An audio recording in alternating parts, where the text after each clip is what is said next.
할렐루야. 우리의 기도와 간구에 응답하시는 참 좋으신 우리 하나님 아버지께 찬양과 경배와 영광을 올려드립니다. 오늘 본문 시편 65편 2절에 기도를 들으시는 주여 모든 육체가 주께로 나아오리이다 말씀하십니다. 하나님은 참으로 우리의 기도를 들으시는 참 좋으신 아버지 하나님이십니다. 그러므로 하나님을 믿고 섬기는 모든 성도들은 기도와 간구에 응답하시는 하나님 앞에 힘써야 할 것이 있습니다. 그것은 바로 하나님 앞에 엎드려 기도하고 간구하는 것입니다. 우리가 어릴 때 구원 열차 타고 간다고 하는데 이제 모든 성도들은 기도의 열차를 타야 됩니다. 이른 아침 모이는 새벽 기도 열차에 여러분들을 초대합니다. 함께 기도할 수 있기를 원합니다. 하나님 우리 아버지께서 반드시 우리의 기도에 응답해 주실 것입니다. 물론 기도의 열차를 타고 가면서도 좋을 때도 있습니다.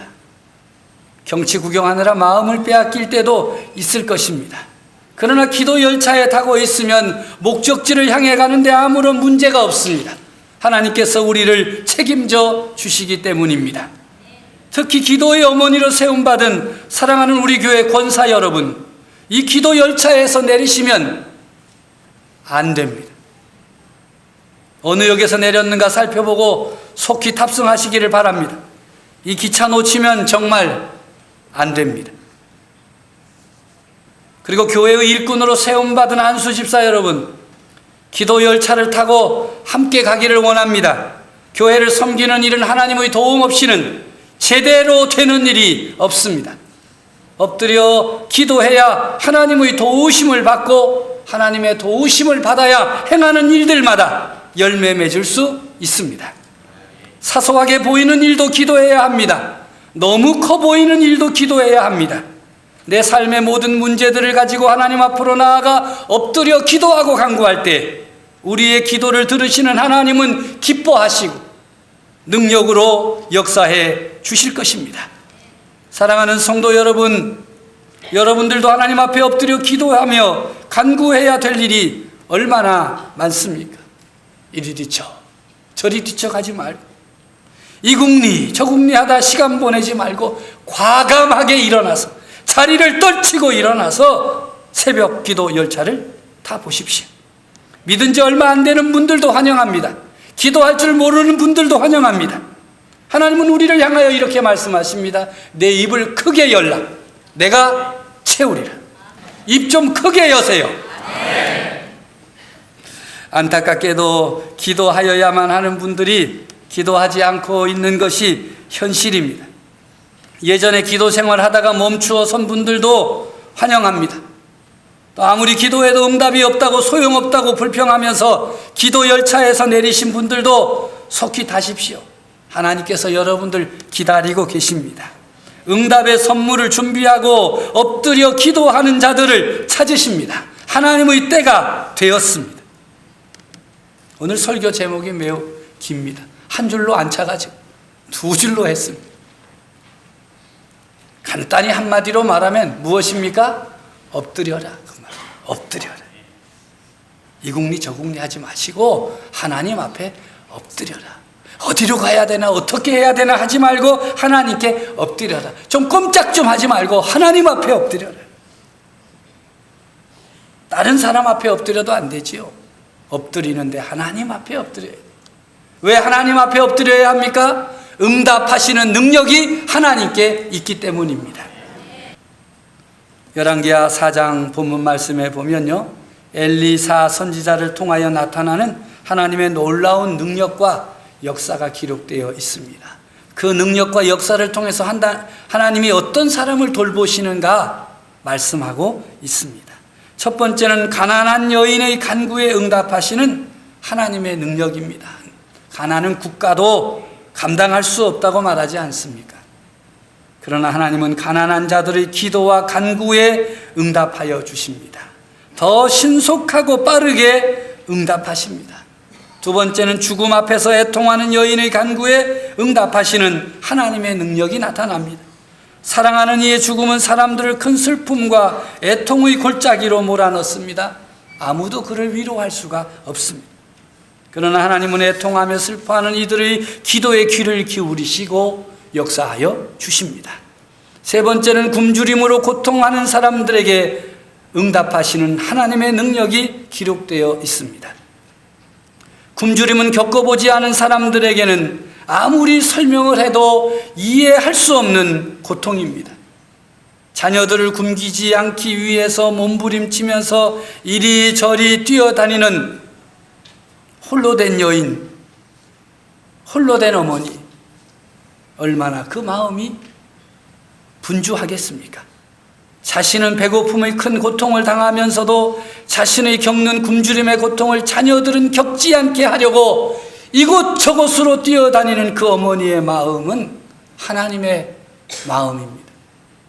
왜냐하면 하나님 굶주리는 자들의 사정과 형편을 아시고 그들에게 다가가 주시고 그들의 기도에 응답하시기 때문입니다. 오늘 열왕기하 4장 1절로 7절에 보면 절망적인 상황에 빠진 사람들을 돌보시는 하나님의 모습이 나타납니다. 선지자 엘리야를 따르며 하나님의 말씀을 배우고 익히는 제자 가운데 한 사람이 그 학교를 졸업도 하기 전에, 선지자가 되기도 전에 세상을 떠났습니다. 요즘 식으로 말하면 목사도 되기 전에 신학교 다니던 그 사람이 결혼하고 자식도 있는데 세상을 떠난 거예요. 얼마나 기가 막힌 일이겠습니까? 학교 다니느라 수입도 없는데 지출은 많고 재정적으로 어려워서 빚도 진 상태입니다. 간 사람은 그렇다고 치고 남은 사람은 무슨 잘못이 있습니까? 두 아이와 살아야 되는데 먼저 빚진 것이 있습니다. 채권자가 와서 빚 내놓으라, 돈 내놓으라고 합니다. 세상에 빚은 참 무서운 겁니다. 빚진 사람에게는 빚 받으러 온 사람보다 더 무서운 사람이 없습니다. 주변을 돌아보아도 도움을 받을 길이 없었습니다. 가족들로부터, 이웃들로부터 조금씩 받는 도움은 하루하루 연명하는 데에는 도움이 되어도 빚은 해결할 수 없었습니다. 그래서 이 부인은 견디다 못해서 선지자 엘리야를 찾아가 자초지정을 다 말했습니다.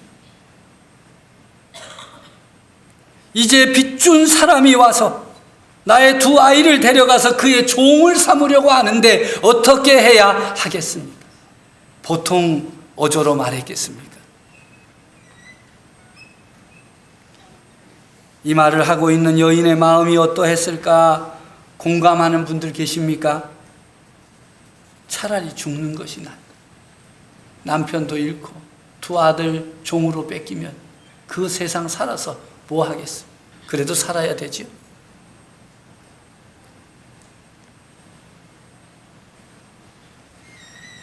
빚을 갚지 못하면 그 사람의 종이 되는 것이 그 당시의 관례예요. 채권자에게 그렇게 할 수 있는 권리가 있습니다. 채권자의 권리였기에 엘리사 선지자는 법적으로 여인을 위해 할 수 있는 것이 아무것도 없는 참으로 절망적인 상황입니다. 인간적으로 할 수 있는 것이 아무것도 없을 때 얼마나 안타깝습니까? 여러분, 자식이 와서 부도 났다고 하면 여러분 집 다 어떻게 해서 주면 좋겠는데 내 집도 내 집이 아니라 그럼 어떻게 되겠어요? 그럼에도 불구하고 하나님께서는 능력으로 역사하셨습니다. 하나님의 역사를 막을 자는 아무도 없습니다. 하나님의 종인 엘리사는 그 여인에게 마지막으로 남아있는 것이 무엇인가를 묻습니다. 내가 너를 위하여 어떻게 하랴? 내 집에 무엇이 있는지 내게 말하라. 계집종의 집에 기름 한 그릇 외에는 아무것도 없습니다. 정말 해도 너무합니다. 다 먹고 남은 건 기름 한 그릇. 선지자가 다시 말합니다. 너는 밖에 나가서 모든 이웃에게 그릇을 빌려라. 빈 그릇을 빌리되 조금 빌리지 말고 할 수 있는 대로 그릇을 빌려와라. 그리고 너는 네 두 아들과 함께 문을 닫고 그 모든 그릇에 기름을 부어서 차는 대로 옮겨 놓아라. 이것은 분명히 믿음의 시험입니다. 아주 적은 양의 기름밖에 없는 상황에서 많은 그릇을 빌린다는 것도 그렇지 않습니까? 그릇 빌려달라고 동네로 돌아다니면 뭘 담으려고 그랴? 아니 뭔 잔치를 야? 뭐 대답할 말이 있어야지. 아이고 선지자가 그릇을 빌려오라는데 좀 빌려주세요. 왜? 몰라요. 그릇 빌리기도 어려운데요. 오늘 성경에 보니까 뭐라고 되어 있는가 하면 엘리사 선지자가 그릇을 가져오면 기름을 부어준다. 이러면 할만하잖아요. 그렇죠? 그릇만 빌려오면 되니까. 그런데 그 선지자가 하는 말이 집에 가가지고 동네 가서 그릇 빌리고 내 집에서 문 닫고 두 아들과 함께 작업을 해라. 무슨 작업? 너 집에 있는 기름을 빈 그릇에다가 부어라. 여러분 제가 이런 일 부탁하면 여러분 집에 가서 하겠어요? 안 하겠어요? 그릇도 안 빌려. 아니 선지자가 같이 가도 목사가 같이 가서 책임지고 부어줄 테니까 그릇만 대라. 그러면 될 텐데 이건 엘리사 선지자가 전혀 엉뚱한 얘기하는 거예요. 그릇 빌리고 그리고는 그 그릇에다가 기름을 부어라. 선지자가 없는 상황에서 그렇게 한다는 것 참 쉬운 일이 아닙니다. 그래서 이것이 기적인 것입니다. 엘리사의 능력이 아니라 하나님의 능력인 것입니다. 여인이 물러가서 그의 두 아들과 함께 모든 이웃을 찾아가 빈 그릇을 빌리기 시작했습니다. 할 수 있는 대로 많이 빌려왔을 거예요. 그릇이 없는 사람은 통이라도 빌려달라 그랬을 거예요. 그리고 두 아들과 함께 문을 닫은 후에 아들들은 준비된 그릇을 어머니 앞에 놓으면 어머니는 그 그릇에 기름을 부었습니다. 기름이 계속해서 흘러나왔습니다. 저는 이 광경을 생각하다가 아이고 나 같았으면 기절했겠다. 저 같았으면 심장이 약해가지고 뭐 할렐루야 이럴 생각도 없고 하다가 그냥 넘어갔을 것 같아요. 나만 그런가요? 전 넘어갔을 것 같아요. 그렇지 않아요? 기름 여기 있는데 부었는데 찼는데 치우고 또 부으니까 또 차. 뭐가 생각납니까 여러분? 오병이어의 기적이 여기서 생각납니다. 5,000명이 넘는 사람들에게 떡을 나눠주는데 보리떡이 줄지 않아요. 없어지지 않아요. 계속 나눠줘. 물고기를 띄워주는데 계속. 그 당시 사람들은 굉장히 담대했는지 기절도 안 했다. 기절했다는 기록이 하나도 없어요. 저 같으면요 기절했을 것 같아요. 제가 그런 경험이 있거든요. DTS 훈련을 받는데 하나님의 치유 사역에 한번 참여할 사람 나와봐라. 그래가지고 제가 그 자리에 갔습니다. 팔이 짝짝이인 사람을 향해서 명령하라는 거예요. 팔은 똑같아 질지어다. 그랬더니 제 눈앞에서 팔이 쑥 길어지는 거예요. 제가 어떻게 됐겠어요? 그냥 기절했어요. 그때 뭐라 그래야 돼요? 할렐루야 이래야 되잖아요. 하나님께 영광을 돌리며. 근데 저는 그때 기절했어요. 하나님의 능력을 내 눈앞에서 직접 보니까 너무너무 놀라. 내가 이런 하나님을 믿고 사는데 하면서 기절했다니까. 깨나서 아무렇지도 않은 듯이 일어났긴 했지만은 부끄러운 이야기입니다. 그런데 이 여인은 말이죠, 정말 담대한 믿음을 가졌는가 봐요. 기름이 쏟아지면 아마 기름이 흘렀기 때문에 기절할 새도 없을 거예요. 기름은 계속 나오지. 지금 빌려온 그릇마다 기름으로 가득 찼습니다. 기름 향기가 온 방에 진동했습니다. 여인이 아들에게 다른 그릇을 가져오라 했지만 아들이 이르기를 다른 그릇이 없습니다. 그러자 기름이 곧 그쳤다. 이 여인은요 재빠르게 또 선지자 엘리사를 찾아 어떻게 해야 되는 이 놀라운 일을 보고했습니다. 그러자 가서 기름을 팔아 빚을 갚고 남은 것으로 너와 내 두 아들이 생활하라 하였습니다. 그릇도 엄청 빌린 것 같아요. 통도 빌려온 것 같아요. 그러니까 그 기름 팔아서 빚도 갚고 갚을 수 없는 빚도 갚고 또 뭐예요? 두 아들 생활도 할 수 있게. 여러분 좀 하나님의 은혜도 마음껏 받으시기를 바랍니다. 그릇을 좀, 마음의 그릇을 좀 크게 준비하십시오. 넘치게 말입니다. 어떤 목사님이 제게 그래요. 왜 요즘 교인들은 주일 아침에만 은혜를 받는데 저녁에는 그릇이 없는가 봐. 정말 하나님은 우리에게 넘치도록 주시기를 원하죠. 이렇게 우리 아버지 하나님은 절망에 빠진 사람, 갚을 수 없었던 빚도 갚게 하고 종이 될 뻔한 아들도 건져주신 하나님, 절망 가운데 빠진 사람들 돌보시는 참 좋으신 하나님이십니다. 하나님은 지위와 권력을 갖지 못한 사람들에게도 긍휼을 베풀어 주십니다. 그러하기에 우리들도 하나님 앞에 엎드려야 합니다. 엎드려 간구해야 됩니다. 응답받을 때까지 기도해야 합니다. 이때가 바로 기도할 때입니다. 8절 이하의 말씀에 보면 애통하는 자들의 아픔을 돌보시는 하나님을 증거하고 있습니다. 여러분 열왕기하 4장을 쭉 읽어가다 보면 하나님의 놀라운 능력이 나타납니다. 수넴에 사는 귀한 여인의 이야기로부터 시작됩니다. 특별한 것은 이 여인이 선지자 엘리사를 하나님의 거룩한 사람으로 인정하고 섬겼다는 사실입니다. 그를 설명하기를 귀한 여인이라 그랬어요. 그런데 이 여인이 엘리사를 하나님의 사람으로 알고 강권하여 모셔다가 음식도 대접하고 숙소도 제공하고 남편도 그 일에 동의해서 그가 머무를 숙소도 지었어요. 아무런 조건이 없어요.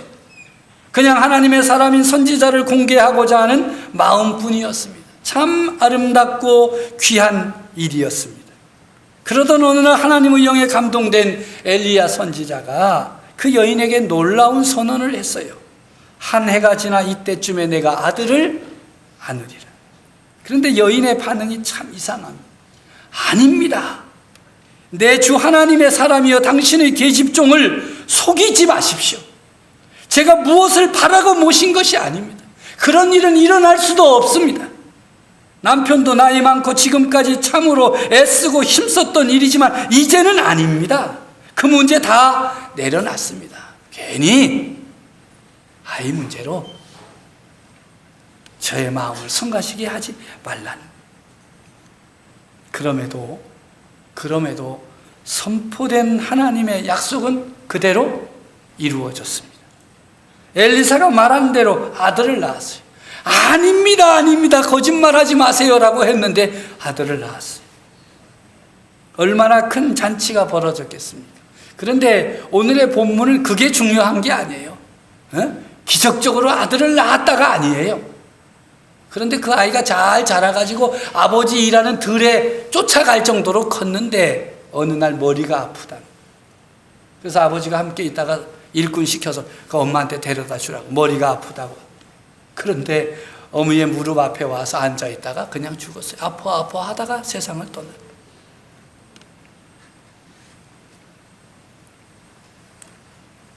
무엇라고 그 마음을 우리가 표현할 수 있겠습니까?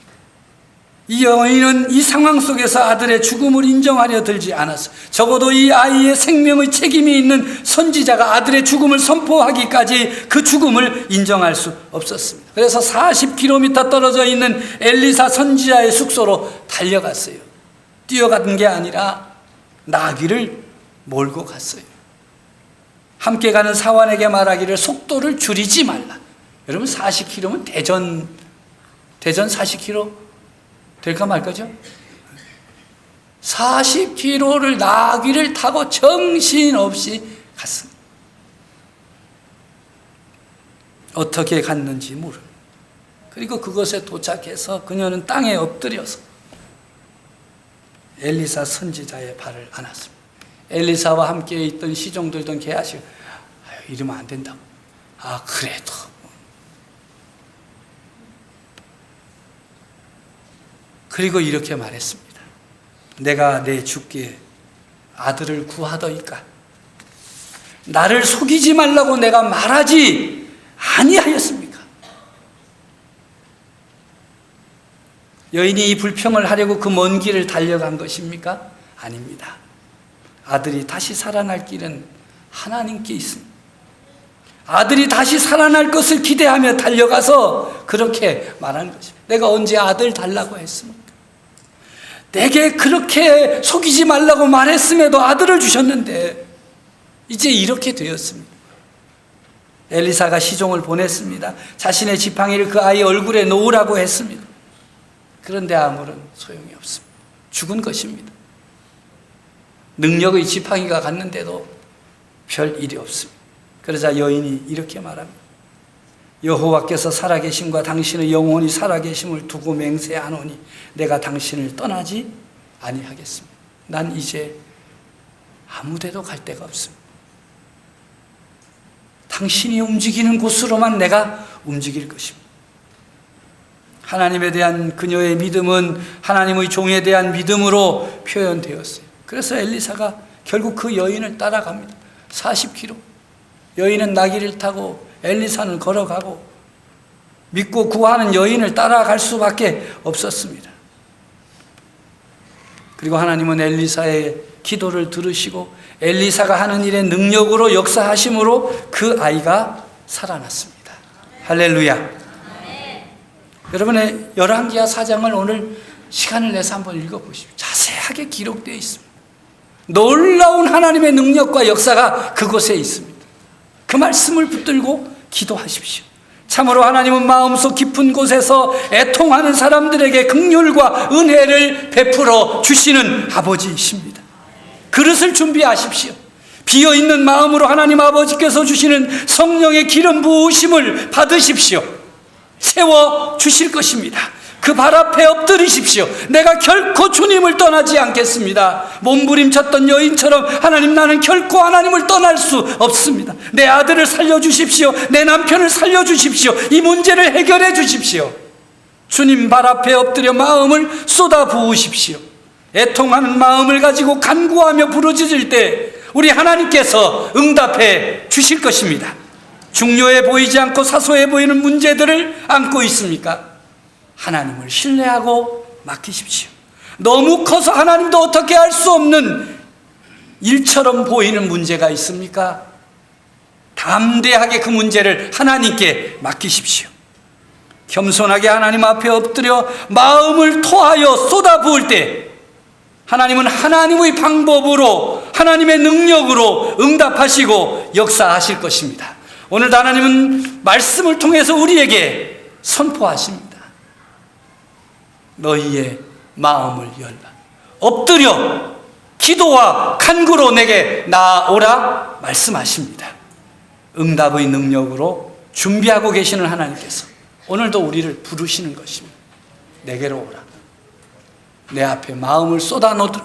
내 앞에 마음을 토하라. 너희의 모든 문제들을 내어놓으라. 내가 응답하리라.